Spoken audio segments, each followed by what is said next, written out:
and I'm going to have the pleasure of introducing them today. Joseph Kunnath. He is proud to commit his knowledge, skills, and experience to provide service-first excellence to the city of Dallas. Thank you. Thank you, Will. We'll start with a short video for the city of Dallas. How many of you are from Texas or here? Okay. And city of Dallas, it's the 9th largest city in the United States, for those who doesn't know. And if you take the Dallas-Fort Worth metro, it is the 4th biggest in the nation. And with a lot of economic activities going on, and I'm proud to represent city of Dallas on this stage.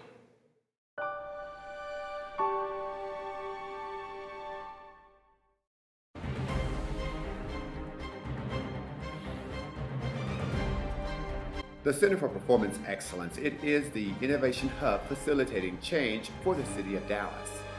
Since its inception in 2014, CPE has been focused on changing the culture of how employees approach and do their jobs. With the arrival of new city manager T.C. Broadnax in 2017, CPE is now under the leadership of the city's first Chief of Staff, Kimberly Tolbert. She now has 2 Master Black Belts, Brandon Johnson and Joseph Kunnath.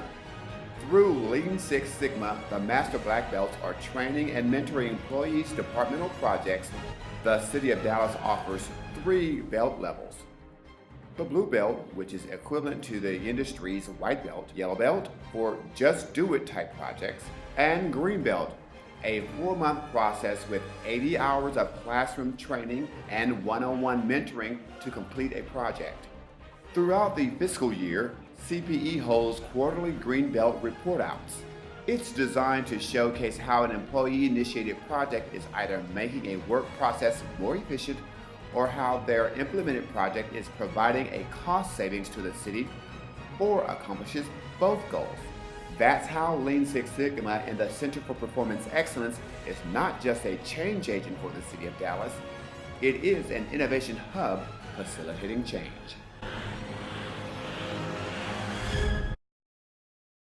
On to the presentation. What we are going to talk about today is how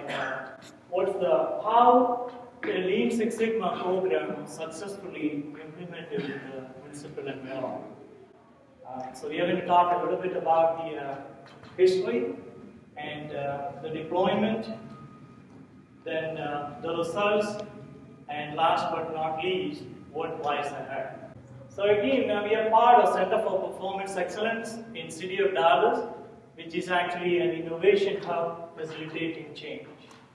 So in this overview, we are going to have the Lean Six Sigma background, deployment strategy, then results and future. So what are we trying to achieve in Lean Six Sigma in City of Dallas? So first of all, it's about the cultural excellence. Then secondly, it's obviously like the municipal government, any kind of government agency, it's all about services.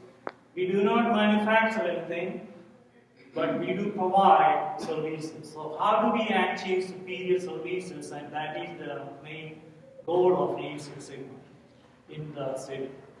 And developing employee leaders, most of us are some way or fashion are involved in Lean Six Sigma deployment. We do know that by developing employee leaders with Lean Six Sigma or any kind of continuous background, that is the awesome thing to do. And that's part and parcel of the success.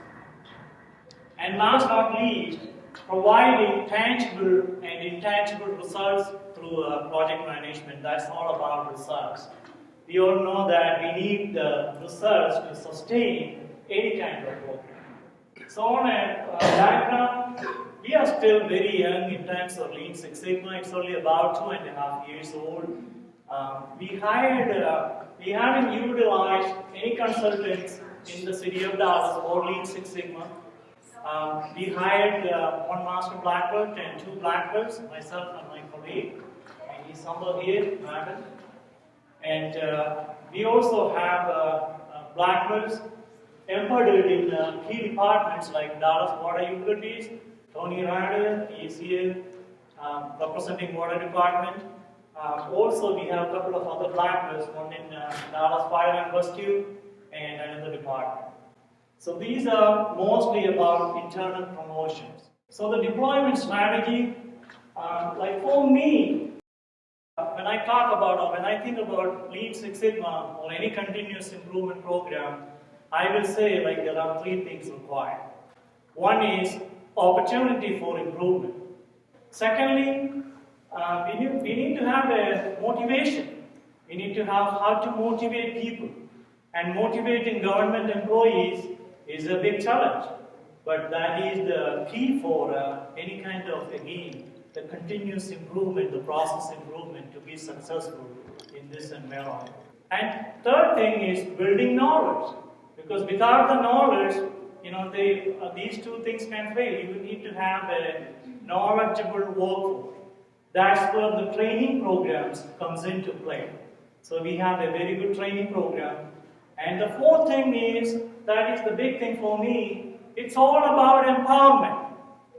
Because the change happened from the top in the private sector. Having worked in 20 years in the private sector, has no government experience, and coming to the city of Dallas, I kind of realized there are no superstars in government.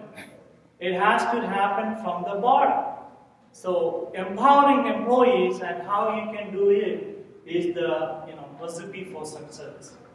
So this is a summary of our training program. We will have the blue belt or the white belt, then the yellow belt, then project management, green belt, and this one represents the pyramid where we are building. We are building from the bottom. The yellow belt, and they do it project, not only just train. You try to instill ideas, but how can you do something? It's about doing something. That is the key message. And then we have this cream on the top, like the green belts we call it, and that is the our biggest bang for the bucks comes in.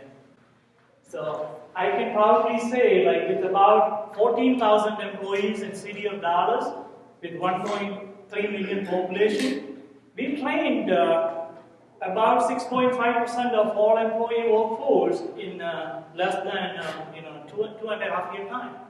So that is a good achievement, I will say. So people knowledgeable about it. So we also have some aggressive goals like moving forward.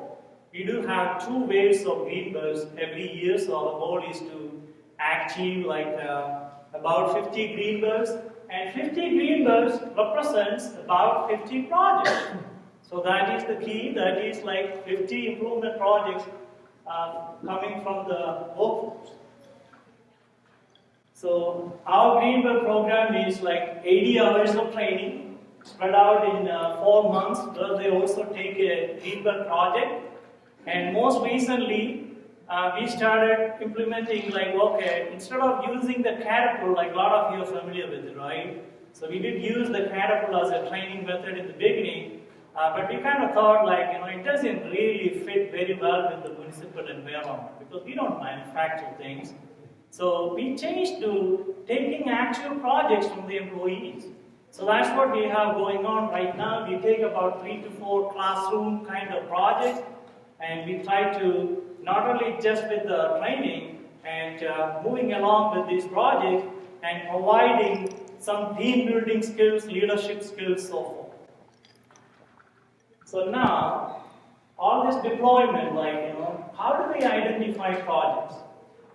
I don't know about most of you, but in the municipal environment, even though we have a lot of opportunities for improvement, having some good projects is a real big challenge. Couple of departments have project pipelines, just like in the private sector, like water utilities. We also have some heavy infrastructure related field, like public works and transportation. So they have some project pipelines. But the rest of these things has to happen from outside. Outside being, one is the city management. When there is municipal council meetings where the councilmen always debate about all kinds of issues and vote for ordinances and resolutions. So by listening to that, some of the key issues pop up. So how do we transform those kind of issues, even if it is some political kind of thing, to meaningful project? That is the real challenge for master black belts and black belts. So green belts projects are, again, I repeat, these are the grassroots level driven projects. So the way I normally tell our green belts were like, hey, you get all this great training. So now it's about doing something. It's about you are all empowered. So if you want to make a key change, so now with all these great things, what are some of the results? I know these numbers are not, staggering, like $100 million savings. I was watching one of the presentations in the morning, but it's big for us. We haven't identified about $5 million savings, and we already achieved about 50% of it. So that is a good achievement. Another thing I have to caution is, in the municipal government, it's also about the budget. It's people's money. So it does have budgetary impact if we have savings that directly affect the budget. So those are the actual numbers, and in a technology standpoint, we provide Keystone. Right now it is, I believe, Companion, right? So I know in City of Dallas we'll be having that. Also we provide Minita. And most of us already know I've been in the Lean Six Sigma field for quite a long time, and this is the best statistical software I ever use.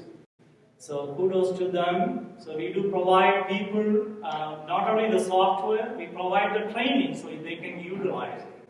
Some key project examples of the call center. 311 is the non-emergency, the Dallas Fire and Rescue overtime.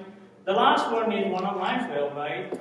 I'm an engineer, but now I have the opportunity to work with the Dallas Animal Services, Police Department, Fire Department.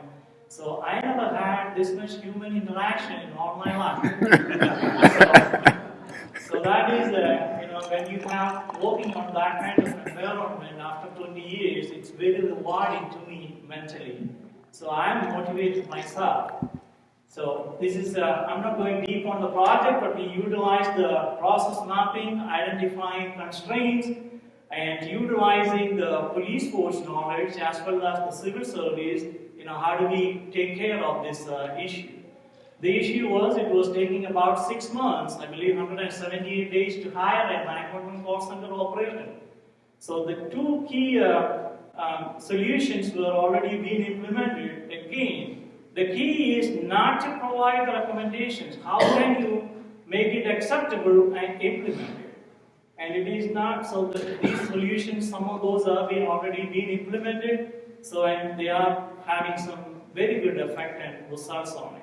Not only that, when you have some results, when you have some key big issues popping up in the newspaper and in the council room, and if you can make a change, if you can make a positive impact, Lean Six Sigma or any continuous improvement is going to stay. And this was an example of a water department project. This is actually an 80-step project, right, Tony? Yes. 80 steps. How do you, if you have a water leak, you complain about it, it takes 53 days to resolve it. That's what our baseline was. And with this project, they were able to cut down to about 40 steps, and right now it is about 2 or 3 days. So that's another key win. And not only that, it was also showing like two or three of the full-time employees were relocated in another area. Agenda holding records, it's about government transparency. We are big in transparency, so that's the reason I want to show this. This is just a simple example of a just do it project. People came to the training class and they get motivated about it and doing something about it. So that can take a longer way. As master black belts and black belts, our job is also put these people in front of the management So that way, it is an excellent way of communicating it. And we are fortunate to have a very good communication person in our staff, Michael Douglas. He put the video together, and he do a good job in like marketing and communicating this vast workforce. Thank you, Michael.